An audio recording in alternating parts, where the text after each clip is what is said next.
So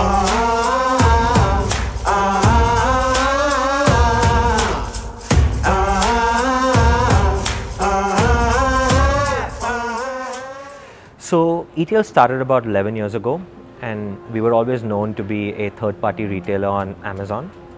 And we grew the company really well over the last 11 years. And what we've done is we took a tech-first approach when it came to selling on Amazon. So we built proprietary technology for inventory management, for ad management, and anything that you need to go and build your business on Amazon. What we've done now is pivot the company into creating an entire platform of software and services to help brands now build their businesses on marketplaces such as Amazon, eBay, Walmart, etc. We have 3 partnership models in which we work with these different brands. The first one is our retail as a service business. In that, we would take an inventory position with a particular brand, we'll buy inventory from this brand, and ETLs will sell that inventory on marketplaces such as Amazon, Walmart, eBay, etc.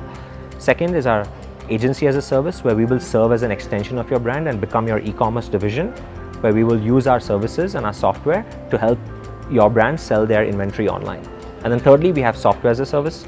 Here's where we would take all our proprietary technology and we would showcase them as software as a service applications, and you can subscribe to those applications and run your own business online. We've seen a 30% increase in our marketing lift relative to if we hadn't used our software. We've also seen about close to $1 billion in sales. A lot of what we have done has just been completely from scratch, built internally, all through our own internal experience. ETLs was actually started by a student at Gonzaga University by the name of Josh Neblett.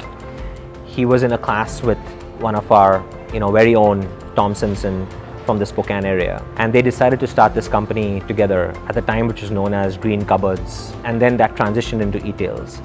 The company raised about $1.5 million in initial funding from the Spokane Angel Alliance here locally, and then has just been growing organically till it got acquired a couple of years back by a company called Transworld Entertainment.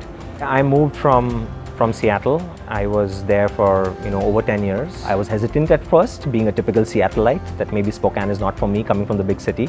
I also grew up in Mumbai in India, another big city, but ever since I've moved here, I've just loved it. The people are so friendly, the mountains, the atmosphere is so great, the commute times are fantastic. It's great to be at work in 15 minutes as opposed to sit in traffic for an hour and a half in the Seattle area. So that's been just fantastic.